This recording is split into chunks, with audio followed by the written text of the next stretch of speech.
Vamos a tener hoy la tercera conferencia de este ciclo que empezamos hace un par de meses, como sabéis, sobre pastoralismo dentro del Instituto Universitario de Investigación en Ciencias Ambientales. Hoy nos va a hablar la profesora Pilar Santolaria Blasco, que es catedrática de Producción Animal y ejerce su labor docente investigadora en la Escuela Politécnica Superior de Huesca. Sobre lo que nos va a hablar Pilar, como os voy a hacer un resumen. Pues la transhumancia constituye en el Pirineo una forma de pastoreo tradicional que ha configurado durante siglos el paisaje y la vida de montaña, generando beneficios ambientales, culturales y socioeconómicos. Basada en el desplazamiento estacional de los rebaños, esta práctica está estrechamente vinculada a la cría de razas rústicas, adaptadas a los recorridos transhumantes y a los pastos de altura. Sin embargo, el cambio climático está poniendo en riesgo el equilibrio de estos sistemas agropastorales. En este escenario, el sector ganadero se enfrenta al reto de anticipar las perturbaciones en los ciclos de producción y de reforzar la resiliencia de los sistemas pastorales. La conservación y valorización de las razas locales se presenta en este contexto como un elemento clave para garantizar la continuidad de estos modelos productivos y el mantenimiento de unos paisajes que son, al mismo tiempo, naturales y culturales. Os voy a hacer una breve reseña de Pilar. Pilar es compañera de facultad, aunque yo soy más viejo que ella, no vamos a hablar de años, ¿no? Pilar estudió veterinaria en la Facultad de Veterinaria de Zaragoza y se doctoró también en nuestra facultad, trabajando en principio en temas de calidad de la carne. Continuó su carrera investigadora en la Universidad de Lleida, ampliando su trabajo en la eficiencia reproductiva de rumiantes, especialmente en el vacuno de leche, en colaboración con ganaderos y empresas del sector. Tengo que destacar también que ha sido subdirectora de nuestro instituto durante unos años y en los últimos años pues Pilar ha sido investigadora principal en su grupo de varios proyectos transfronterizos, OTRAC, Dietapir 2 y Pastroclim, junto a socios franceses y andorranos en el programa POCTEFA. A ello se suma su participación en numerosos proyectos nacionales, autonómicos y contratos con empresas. Fruto de esta trayectoria ha publicado 124 artículos científicos, capítulos de libros internacionales y numerosas contribuciones a congresos junto con otros investigadores y también dentro de nuestro grupo de investigación que yo pertenezco y ella nos lidera en los últimos años, pues destacamos el desarrollo de herramientas de software libre como el OpenCasa, WillMarks y el CasaBee para estudiar los espermatozoides de los zánganos. Bueno, pues os dejo con Pilar. Pues muchas gracias, Alfonso. Muchas gracias a todos por... vamos a hacerlo ya poniéndonos en canción y escuchando... ¿Qué tal? Buenos días. Las esquillas de este rebaño de ovejas, churras tensinas, unas 1000 ovejas que están saliendo de Asín de Broto para ir a pastar a los montes franceses, a la montaña de Usona, con un tratado muy antiguo que conservan en este valle los pastores de Broto. Estas ovejas han pasado el invierno en Vicien, un pueblecito de Huesca, y subieron por la cabañera que va por el Salto del Roldán a Santa Orosia Fiscal hasta Asín de Broto. Han estado aprovechando los pastos de Asín de Broto durante el mes de junio y ahora, que esto es principios de julio del año pasado, claro, porque ahora están allá arriba, bueno, ese camino les costó unos 5 o 6 días hasta que llegaron a Asín y ahora están saliendo ya camino a los montes franceses para pastar.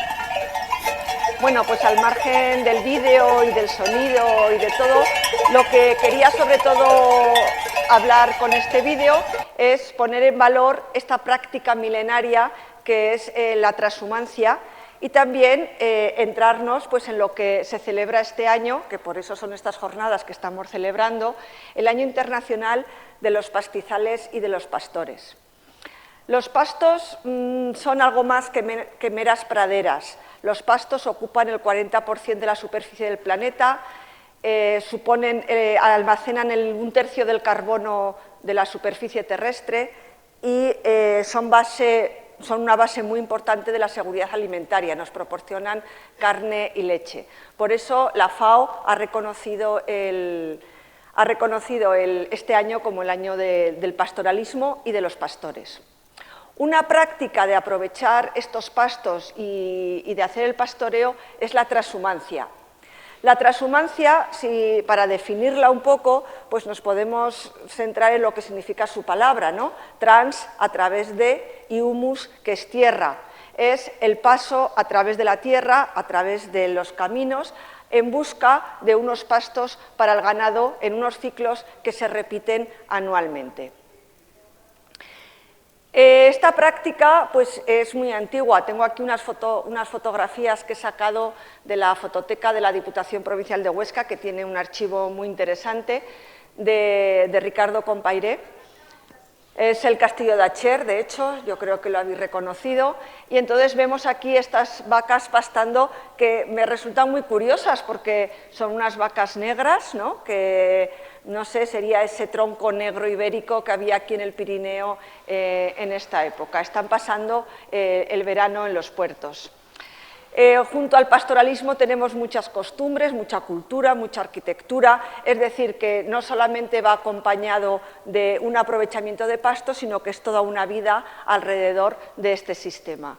Esta foto me parece muy bonita, son unos pastores, vemos unos trajes muy especiales que llevaban, ¿no? También es de Ricardo Compairé.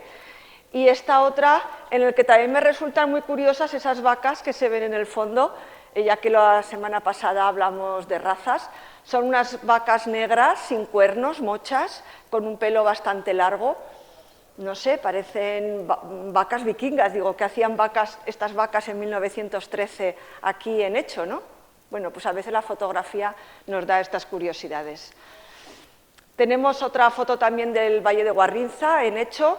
Tenemos aquí, bueno, tenemos un buey en primer plano y detrás tenemos unas vacas pastando, en una práctica que es muy habitual en el Pirineo. O sea, lo habitual en este pastoreo de montaña es que los animales suban a puerto durante el verano a aprovechar los pastos de alta montaña y que en invierno bajen o bien al valle o bajen a las tierras bajas.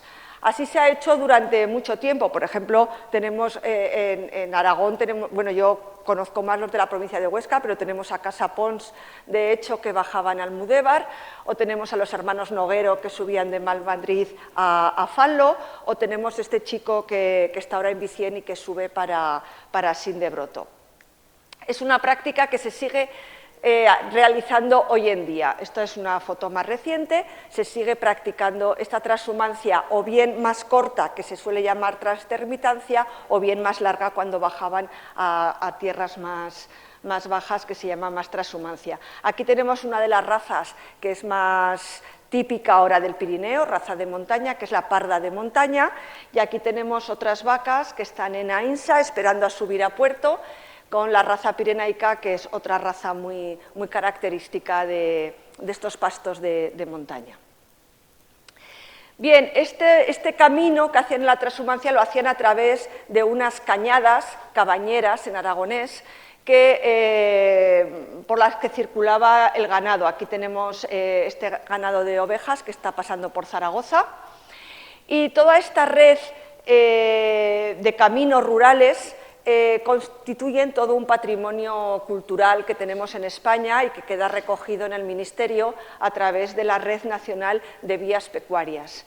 Tenemos cañadas, cordeles, veredas, y realmente se les dice que eran algo más que caminos, eran como las venas de la tierra por las que circulaba costumbres, palabras, música, formas de entender la vida. En definitiva, todos estos caminos nos han ayudado a constituirnos un poco, a crear una identidad dentro del país. Estas son actualmente de un libro reciente que se publicó de los movimientos que hay en el Sobrarbe. Tenemos en la fotografía de más allá, tenemos los grandes desplazamientos, o sea, las que bajan desde el puerto hasta tierras bajas, hasta el llano, hasta el Cinca y por ahí, y aquí tenemos más los desplazamientos más cortos que hay entre los valles y las montañas. Por eso, por toda esta importancia que ha tenido la transhumancia en la creación de identidad de lo que somos, en el año 2023, por fin, se consiguió que se reconociera como Patrimonio Cultural Inmaterial de la Humanidad. Lo ha hecho junto a otros 10 países que también tienen estos sistemas de manejo del ganado. Pero la transhumancia es algo más que cultura, que costumbres, que arquitectura, también aporta unos servicios ecosistémicos muy importantes. Los animales, cuando pastan, fertilizan la tierra, dispersan semillas, desbrozan, evitan incendios, en definitiva, crean paisaje. Por eso también le tenemos que dar un valor muy importante a lo que es la transhumancia. Y esto de crear paisaje, me gusta mucho este estudio que hizo Federico Fillat en los años 90, allá en la prehistoria, en la que puso una fotografía, es el mismo entorno, es San Juan de Plan, ¿vale?, en 4 situaciones diferentes. Y yo ahora os pregunto, ¿qué paisaje os gusta más? ¿A cuál os iríais? Pensarlo un momento y luego os digo qué resultó del estudio sociológico que se hizo. No sé, ¿alguien me dice el 1? ¿El 1? ¿Alguien más el 1? ¿Alguien elige otro? ¿El 3? ¿Hay quien elige el 3? ¿Eh? Ya, bueno, ahora os cuento. Bien, pues estas fotografías las generó, ya digo, del mismo sitio, es el Valle de San Juan de Plan, cuando no había inteligencia artificial, con lo cual tenía más mérito, ¿vale?, porque generar todas estas imágenes no era fácil para que parecieran reales. Entonces, el número 1 es cómo estaba San Juan de Plan en ese mismo momento, era el Valle de Gistaín actual en los años 90. En el número 2 se simulaba el haber hecho la concentración parcelaria para los ganaderos. En el 3 era el abandono total, el bosque ha bajado hasta el río y el pueblo prácticamente ha desaparecido. Y el 4 pues es la urbanización total. O sea, tenemos ya casas de turismo, bloques de casas hasta un parque de atracciones, ¿no? Los resultados que obtuvieron, mucha gente dijo el 1, pero también hubo muchos turistas que dijeron el 3, ¿vale?, como por allí, porque lo asociaban como a un entorno natural o a un entorno más salvaje. Pero, sin embargo, también los turistas franceses eligieron el número 4, porque ellos pues, querían venir a un sitio donde tuvieran un médico, donde tuvieran un restaurante, donde tuvieran algo que hacer y, no sé, ir al bar por la tarde. Los ganaderos eligieron el 2, porque les hacían la concentración parcelaria, pero a sabiendas de que realmente ganaban muy poco terreno con la concentración, o sea, no les suponía... Pero ellos lo que querían es que se hiciera algo. O sea, ellos lo que tenían era la necesidad de que se hiciera algo. Y por último, los niños, todos eligieron el 1. Era el paisaje que querían ellos y el que más les gustaba. Bien, el 1 es el típico paisaje de mosaico, un paisaje de montaña, de una montaña ganadera, porque esos pastos y esa fisonomía de la montaña se ha producido gracias al ganado.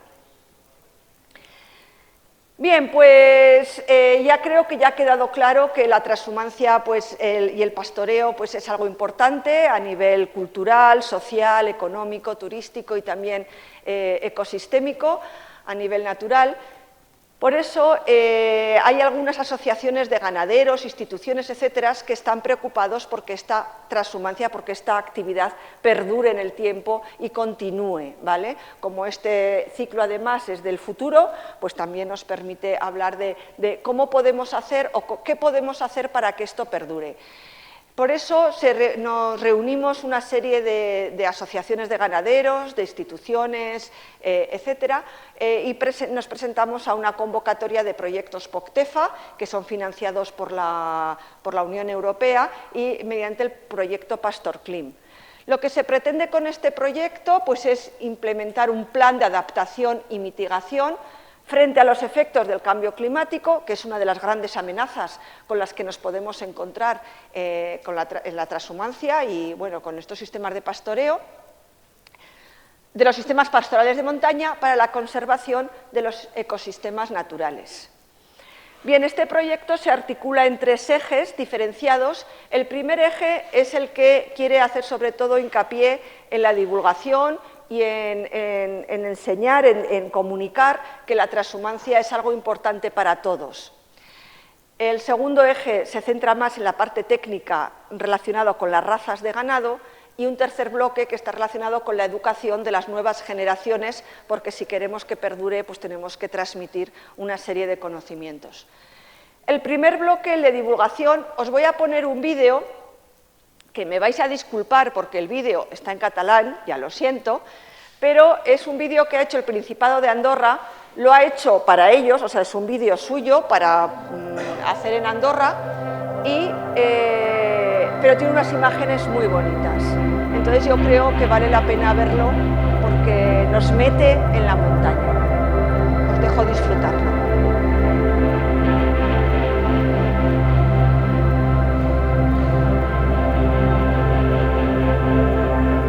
La Vall del Madriu és una muntanya molt maca i és molt gran. La Vall del Madriu és una muntanya molt maca i és molt gran.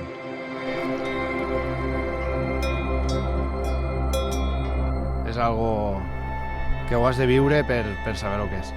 És una de les valls més maques d'Andorra.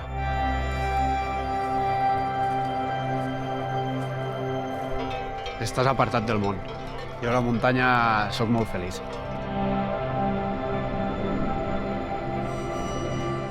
I et sents molt bé. Si no estàs allà no ho veus. S'ha de viure.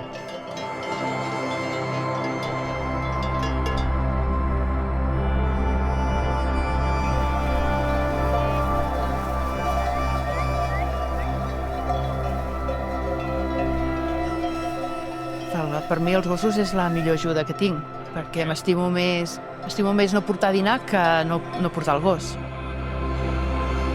Dreta, més, dreta lluny. Dreta, petita, va, va. Dreta, més.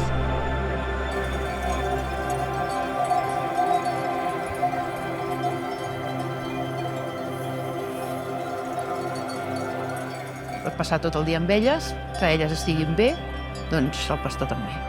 És una relació que, bueno, elles em donen molt i t'ho agraeixen, saps? Són molt agraïdes.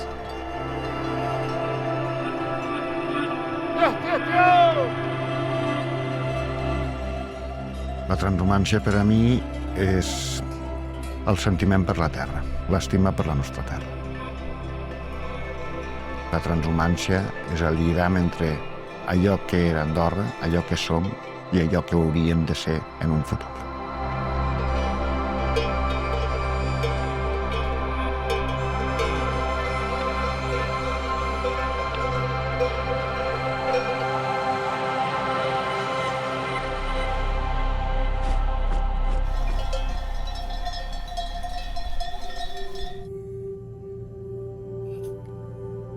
Quan era petit, pujava amb el meu pare cap aquí.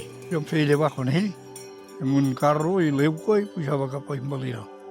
Però el problema que hi havia, que a mig matí me li perdia. El primer pastor que passava amb les ovelles se marxava amb ell.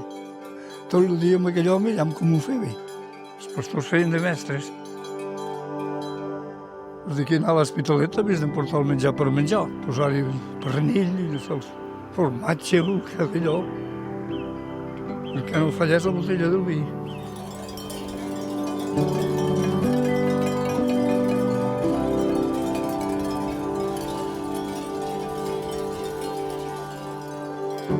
El medi que veiem ara aquí és una herència de milers d'anys de la interacció entre l'home i la natura.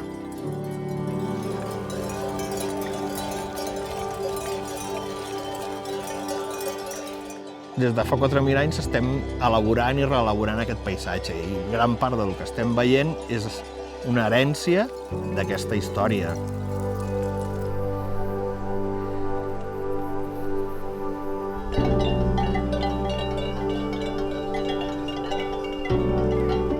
La transhumància ens ha deixat un llegat patrimonial rellevant, tant a nivell material, en tots els camins ramaders, les cabanes de pastor, els sorris, les parets de pedra seca, però també s'ha deixat un patrimoni immaterial, que és tot un coneixement de l'entorn, doncs celebracions com les fires ramaderes o les festes vinculades als moviments dels ramats.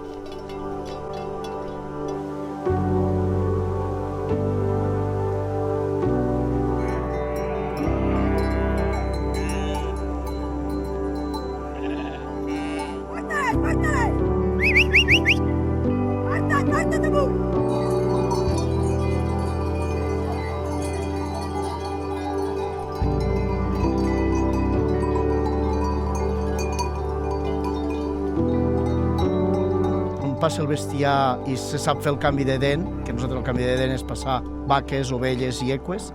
Llavors, si fas molt bé aquesta feina, la vegetació dins de l'entorn que tu segueixes és superpotenta, està molt ben conservada i moltes plantes, el bestiar les torna a repoblar.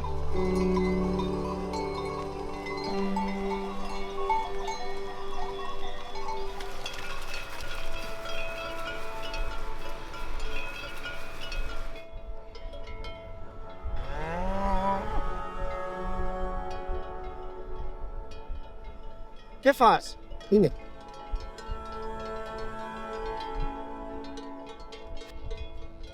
El repte és fer un pastor avui a l'actualitat és poder aguantar el que estàs fent.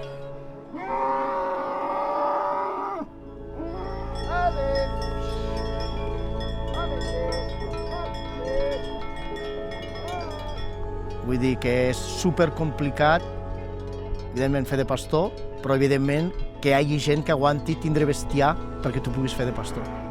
És una situació que no hem de deixar perdre. Vull dir, és una tradició del nostre país. Vull dir, hem de recordar que venim de país de ramaders.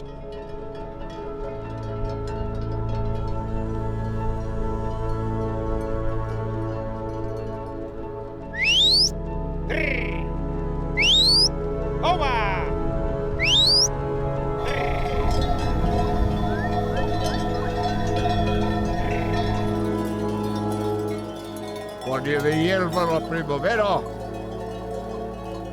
allà els primers de juny, dels pastors, dos, una davant i una darrere. El gos que t'has de tu, Les ovelles no el coneixen. El coneixen.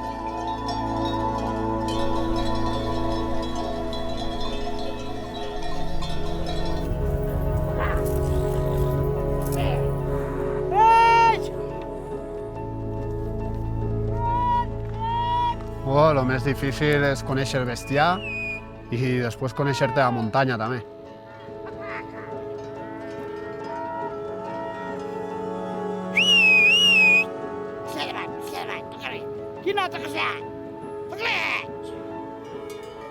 El bestiar neteja els boscos. Neteja els boscos per protegir-los dels incendis. Si no tinguéssim bestiar, doncs tindríem un problema.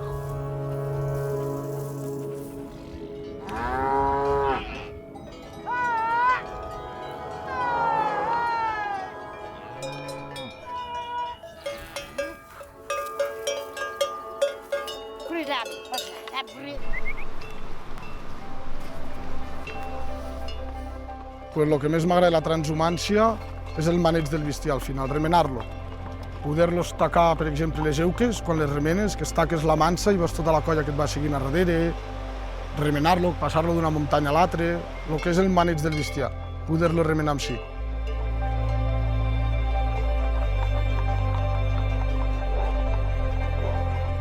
Qui perd les arrels per les entitats.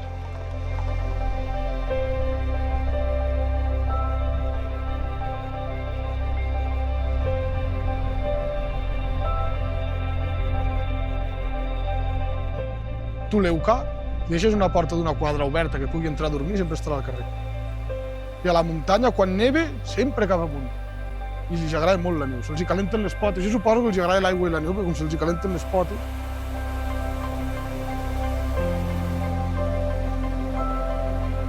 S'han de xutar les ovelles. perquè els treus la dona i estan fresques i després hi torna a pujar la nova. S'han de cuidar.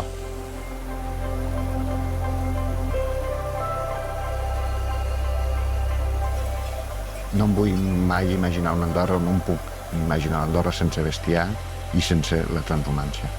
Si el dia que Andorra perdi el bestiar i perdi la transhumància, segur que perdrà un dels actius essencials per poder assegurar el manteniment d'un patrimoni que és de tots nosaltres, de tots els andorrans, de tots els que visquem a Andorra, que és el nostre paisatge, les nostres muntanyes, i que al final no deixen de ser també un dels nostres principals atractius. El dia a dia del pastor durant la transhumància és llevar-te al dematí per procurar que les ovelles caminin una mica més amb la fresca i llavors també trobaran l'aliment més fresc i al vespre, quan es fa fosc, aplatar-les ja perquè descansin. Bueno, jo havia patit molt amb la transhumància perquè marxaven a l'octubre i quan marxaven a l'octubre, de vegades quan eren les bordes d'Envalira, aquella nit es fotia a nevar i que el passaport demana. En corders els havien de portar sota els braços i cap a l'Hospitalet. No hi havia cap anoracs ni res com ara, gabardines i cap allà.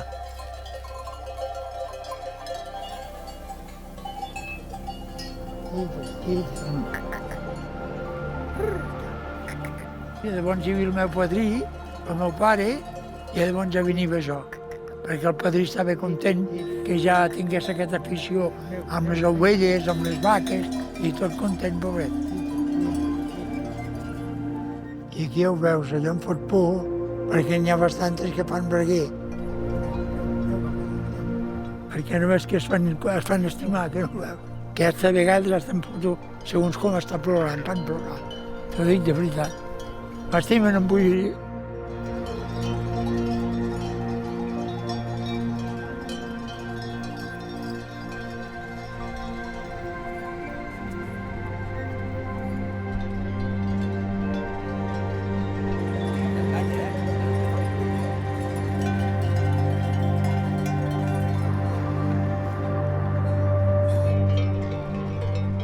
Per interès de tota la humanitat, això s'ha de mantindre, perquè si no, totes aquestes zones de muntanya i de baixa muntanya és l'única manera de conservar-les.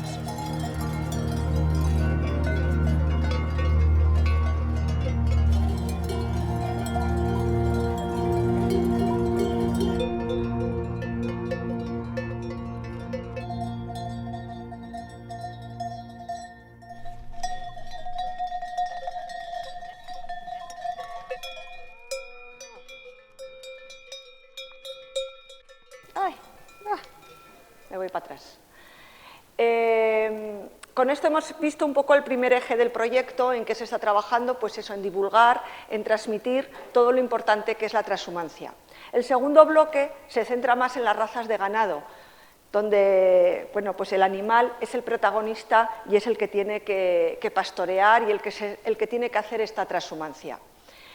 Muchas razas de ganado, cuando las mejoran genéticamente o las llevan hacia donde quieren llevarlas, pues buscan animales de este tipo, un animal muy conformado, con mucho rendimiento cárnico, que nos aporte una gran cantidad de carne y de dinero, ¿no? Que sacamos más dinero. Pero yo creo que este animal no lo vemos subiendo por las montañas, de hecho, ¿no? Un poco difícil. No nos sirve. Nosotros necesitamos pues, unos animales más rústicos, más montañeros y que se adapten mejor al terreno.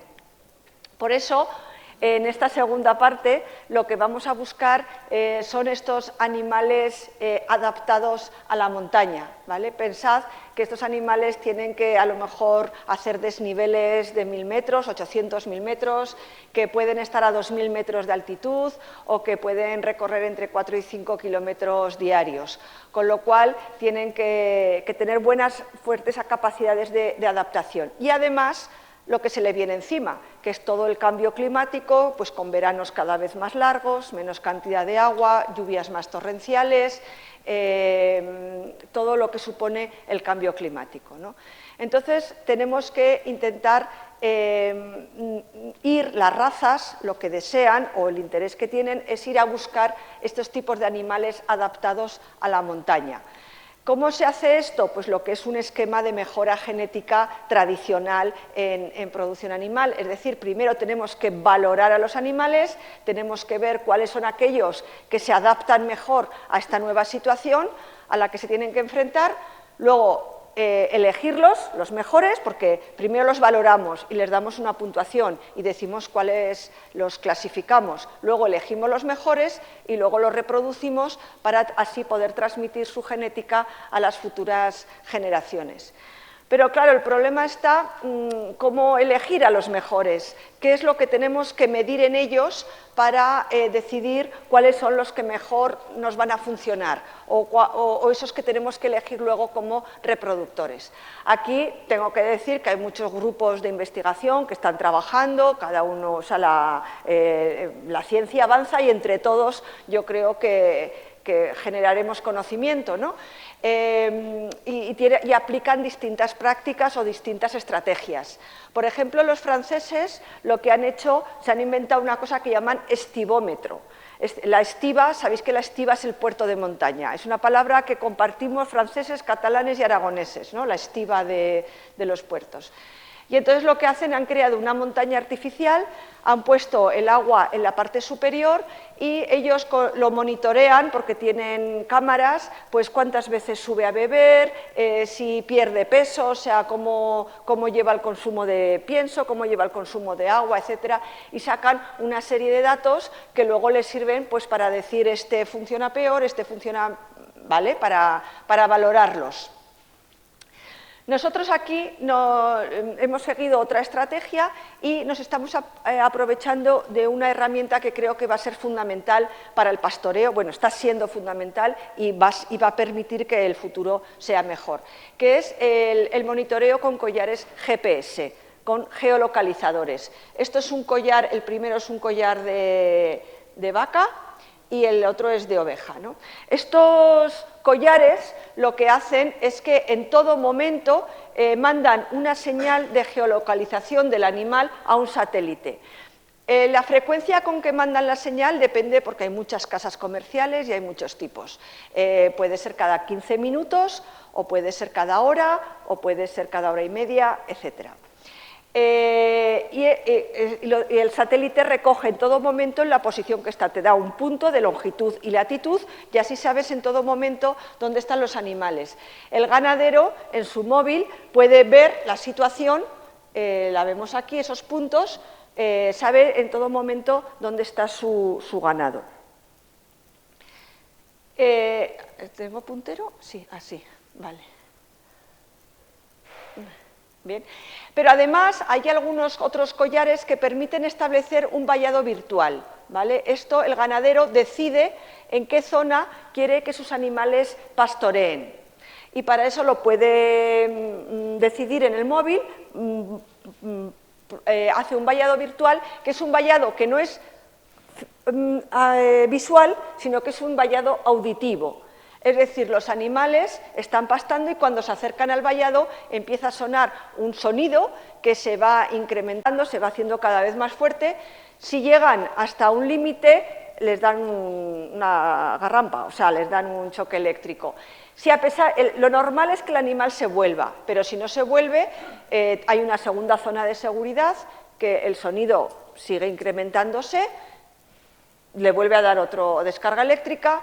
Si no se vuelve, pues llega a la tercera y al final ya, si se pasa, pues al ganadero en el móvil empieza a pitar por todos los lados, ¿vale? Hay un montón de alarmas diciendo que las vacas se han salido del vallado y que tienen peligro.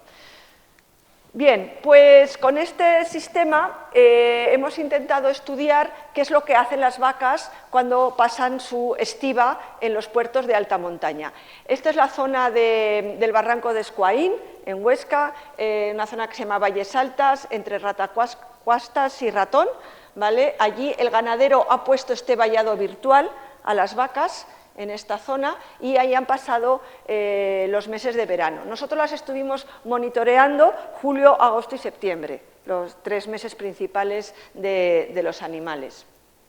Entonces, Como nos daba señales cada 15 minutos, el GPS, el satélite, nosotros podíamos determinar si a los 15 minutos la vaca se había desplazado, pues es que estaba pastoreando y se estaba moviendo. Si a los 15 minutos la vaca estaba en el mismo sitio, pues es que estaba quieta, ¿vale? Estaba en reposo.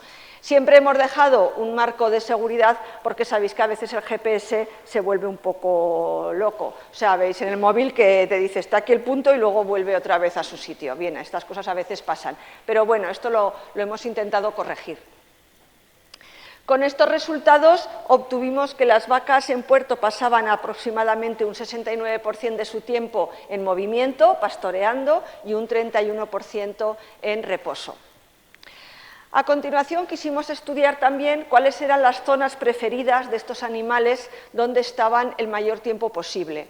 Y nos aparecieron estas 4 zonas. En verde están las zonas que pastorean, por las que se mueven, y en naranja están las zonas en que están en reposo, en las que se permanecen quietas. Para estudiar las características de este terreno, qué particularidades tenía para hacer que las vacas prefirieran un sitio u otro, ¿no? ¿Por qué elegían estos sitios? Estudiamos también con información que nos da la plataforma Copernicus, el satélite Sentinel. Nos puede dar una serie, pasa cada 15 días y nos da una fotografía de la zona. Entonces, estudiando esas imágenes, pues podemos sacar unos índices de vegetación, de agua, de humedad, también de variables topográficas, etcétera, que nos caracterizan ese terreno donde han estado las vacas. Y pudimos caracterizar como que había 4 terrenos así o 4 zonas diferenciadas. Una zona de cobertura forestal, una zona de matorral, una zona de valle bajo y una zona de media alta. Bien, pues las vacas prefirieron sobre todo la zona de valle bajo y la de cobertura forestal. Fueron las 2 zonas donde pasaron más tiempo durante toda la estiva.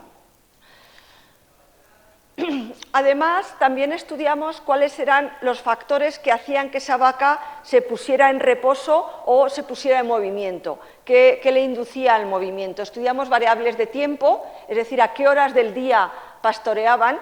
Aquí nos sorprendió un poco porque muchas cosas que encontrábamos en la bibliografía nos decían que las vacas pastan de madrugada o al atardecer, y en cambio aquí nos salió que la mayor actividad era de 6 a 6 de la tarde. O sea, justo cogían todo el mediodía, ¿no? Que era un poco... Y también en septiembre, el mes de septiembre, pastoreaban más que... O sea, se movían más que otros meses.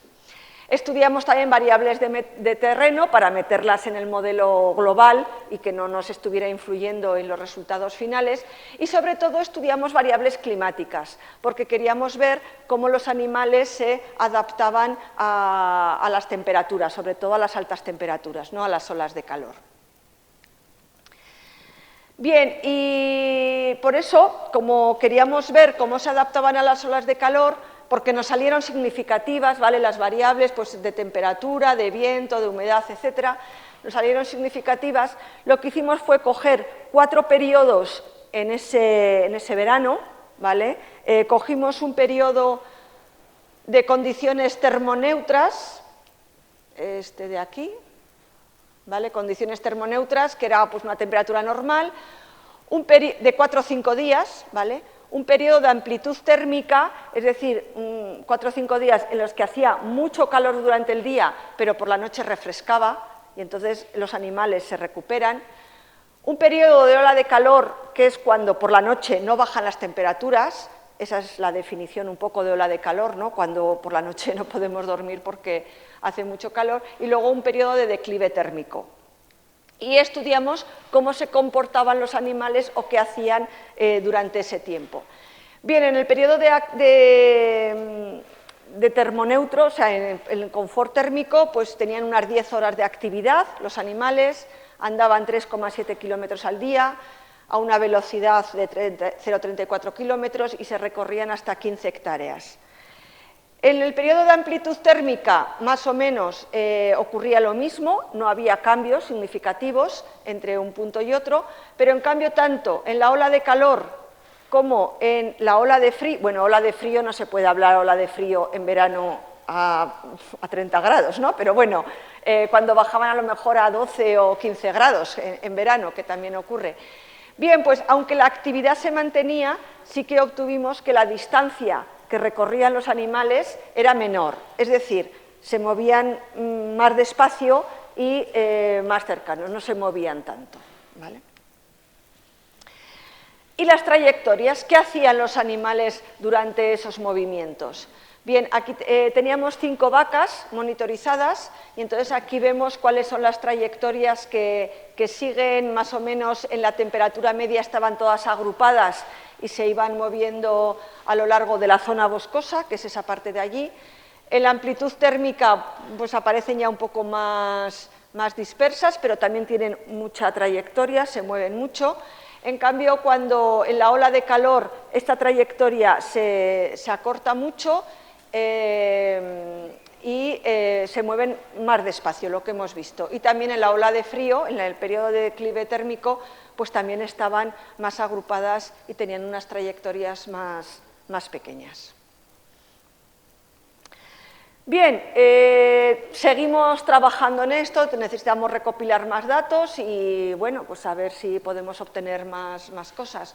Y por último, la acción 3 del proyecto, que está relacionada con la educación de las jóvenes generaciones, de los jóvenes. En Francia pues están haciendo varios catálogos y también me parece muy importante, aunque no está en el proyecto, pues la labor que hace la Escuela de Pastoreo de San Juan de Plan, que hace una labor muy importante para transmitir todos estos conocimientos a los jóvenes. Bueno, en definitiva, yo creo que ha podido quedar claro que la transhumancia mantiene nuestro territorio vivo, que es importante por todo lo que nos aporta, pero claro, para que se conserve tiene que tener un beneficio económico. Si no obtenemos beneficio económico, no habrá gente joven que se quiera poner de pastor o de transhumante, no habrá relevo generacional y sin relevo la transhumancia desaparecerá. Entonces, ¿qué podemos hacer nosotros como ciudadanos de a pie? Pues algo muy sencillo como consumir productos que vengan de animales de la montaña, ¿no? Cada vez que elegimos carne de la montaña, pues de alguna forma estamos ayudando a transmitir esta información. Y entonces, ya para terminar y en relación con este consumo de carne, os voy a poner otro vídeo. Este caso sí que es un vídeo de una raza aragonesa, de la Roya Pirenaica, que está relacionado también pues, con la producción de esa carne y que espero pues, que también lo disfrutéis mucho.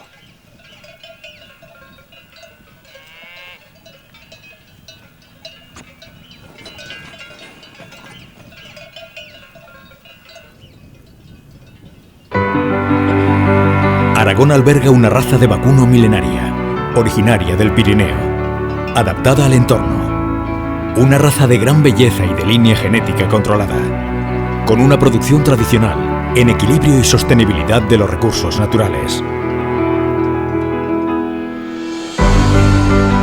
Asapi apuesta por la producción de la raza pirenaica como herramienta de transformación socioeconómica y medioambiental en Aragón, poniendo en valor la selección genética para la mejora de la Roya Pirenaica. Una mejora en producir carne más sana, nutritiva y de sabor intenso, con una alta concentración de vitaminas y con huella omega 3. Pensamos en el bienestar animal y en el proceso controlado con origen verificado que realizamos. Nuestras vacas se crían en el campo y eso hace que la carne de Roya Pirenaica tenga un bajo contenido en grasas y que sea rica en proteínas y aminoácidos esenciales.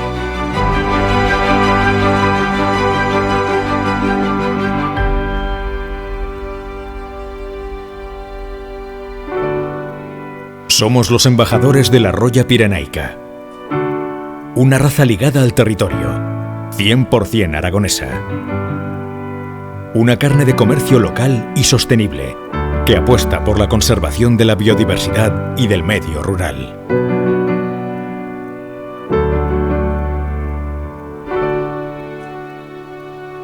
Bien, pues este es un poco más cortito. Y bueno, y con esto yo he terminado y si queréis hacer alguna pregunta o... Con Alfonso A veces sí que hemos intentado, bueno, hemos utilizado y funciona bien, pero en esas zonas la disponibilidad es bastante mala. No tenemos estación meteorológica. Entonces hemos hecho una simulación, o sea, creo que está en Escuaín, en el pueblo, y hemos hecho por altura y por terreno, hemos hecho una simulación del incremento de... Sí.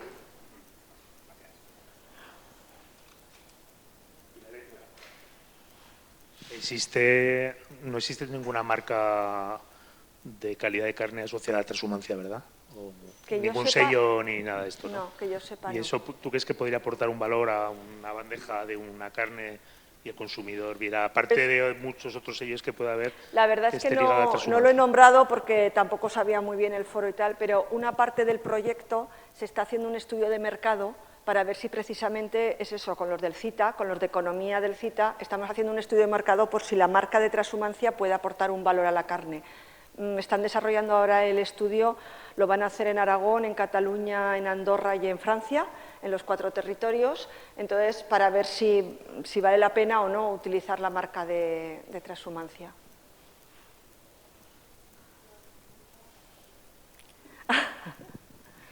Pilar, muchas gracias por la conferencia, lo primero de todo. La pregunta que tengo es sobre esos servicios ecosistémicos que has hablado de la transhumancia. No sé si en el proyecto Pastor Klim estáis viendo un poco qué es lo que pasa con esos territorios que a lo mejor pues, se hace menos transhumancia que antes. ¿Qué es lo que podemos notar cuando dejamos de utilizar el territorio para la transhumancia? Sí, estamos haciendo también un estudio, porque tampoco he hablado, pero como el proyecto es tan amplio, hay una parte del estudio que vamos a estudiar sobre todo la calidad del suelo. Y estamos estudiando zonas que han sido pastoreadas y no pastoreadas, porque en principio parece que en las pastoreadas tiene que haber más biodiversidad, incluyendo todo el microbioma que puede haber en el suelo, ¿vale? Todo el estudio de las bacterias y de los hongos que puede haber en el suelo. Entonces, lo estamos desarrollando ahora. Esperaremos entonces. Sí, sí.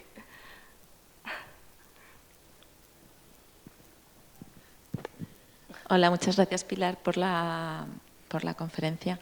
Yo me voy a ir a la parte más tecnológica porque entiendo que los sensores solo tienen sensor GPS. ¿No habéis pensado un sensor de temperatura es súper barato, consume muy poca energía, o incluso sensores de humedad, ¿no?, que se pueden incorporar? Sí, bueno, es que... Y podrían, no sé... Sí, sensores hay mucha variedad en el mercado. Y sí, hay sensores que te calculan la temperatura del animal, si está rumiando o no está rumiando. O sea, sí que hay sensores. Uno de los problemas mayores que tenían estos sensores es que se les acababan las pilas. ¿Vale? Porque, entonces, concretamente los que hemos utilizado es una marca noruega que funciona con batería y la verdad es que está funcionando bastante bien, se va recargando sola. Entonces, pues es que las vacas se van en verano y no las vuelves a ver hasta septiembre. Entonces se va recargando y la idea es que cada 15 minutos te tiene que estar mandando la posición. Entonces han aguantado bien. Ha habido otros collares que han tenido problemas porque no han aguantado las baterías. Pero sí, y no todos tienen vallado virtual. Hay unos solamente que ponen geolocalización y sí, miden de todo lo que puedas imaginarte del animal. Vale. Pero lo que pasa es que estos sensores, estos collares han gustado mucho en el Pirineo y se están extendiendo bastante por el Pirineo. Pues primero, gracias Pilar por ilustrarnos a la hora de la raza urbanita sobre estas cosas. Bueno, todos vamos al Pirineo alguna vez. Alguna vez, sí. Presentas la transhumancia como un hecho cultural. Pero esto tendría un origen de subsistencia, ¿no? Tendría un origen económico. ¿Tiene ahora alguna significación económica? Sí, claro, o sea, es cultural y económico, porque es un aprovechamiento de pastos que tampoco, o sea, la transhumancia tal como la conocemos hoy en día parece que apareció en el siglo XII-XIII, tampoco es que sea tan antiguo, es cuando ya ocurre la Reconquista y los reyes aragoneses y castellanos empiezan a hacer sus normas para el aprovechamiento del ganado, pero o sea, lo importante es que el aprovechamiento de unos recursos, de unos pastos, por unos animales para darnos carne y leche. ¿vale? Porque, y eso es una cosa, ¿no?, que siempre decimos, que hay unos recursos, que son los pastos, que si no son aprovechados por los rumiantes o por los herbívoros, por caballos, ovejas y vacas o cabras, no sería aprovechado por nadie. O sea, es que las ovejas comen eso y nos dan carne y leche. Entonces, por supuesto, es económico. O sea, la transhumancia es ganadero, cultural, económico y ahora pues se está tratando que también sea turístico, por incrementar ese valor económico.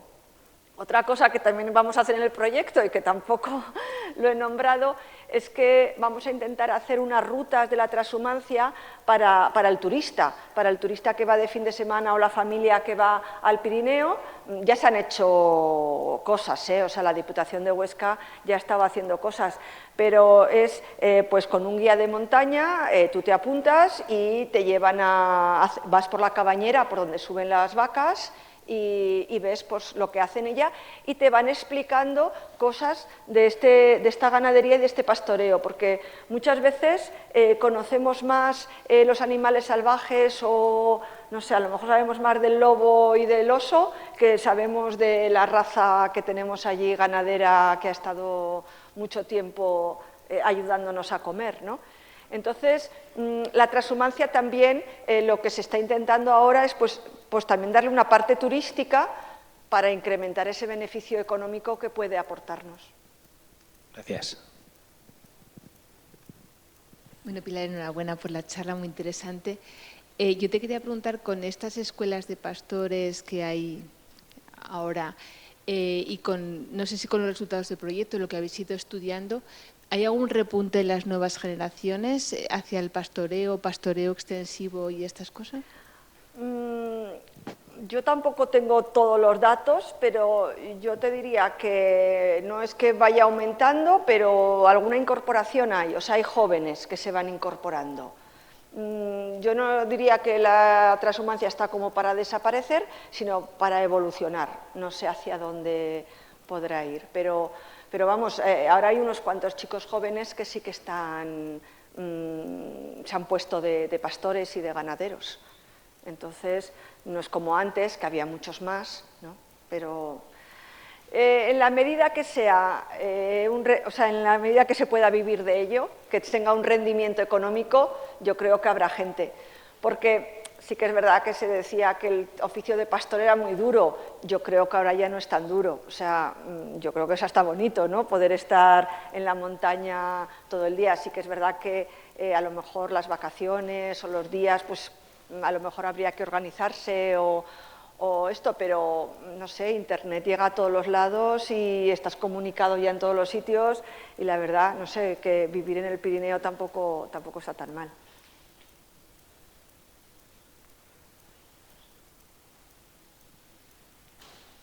No sé, ¿más preguntas?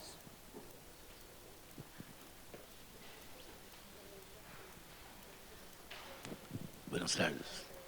¿Hay algún proyecto o iniciativa de reconocimiento de denominación de origen? ¿Para esto? Sí. De momento no. ¿Denominación de origen con la transhumancia? ¿Con la transhumancia te refieres? Sí, o con las razas. Con las razas no. Bueno, la raza pirenaica sacó la marca esta de Roya Pirenaica, pero como IGP, no, de momento, no sé si la parda o esto, pero de momento yo no conozco. No aquí en Aragón, pero en España sí que hay muchas IGPs. Bueno, pues espero que hayáis disfrutado de la charla.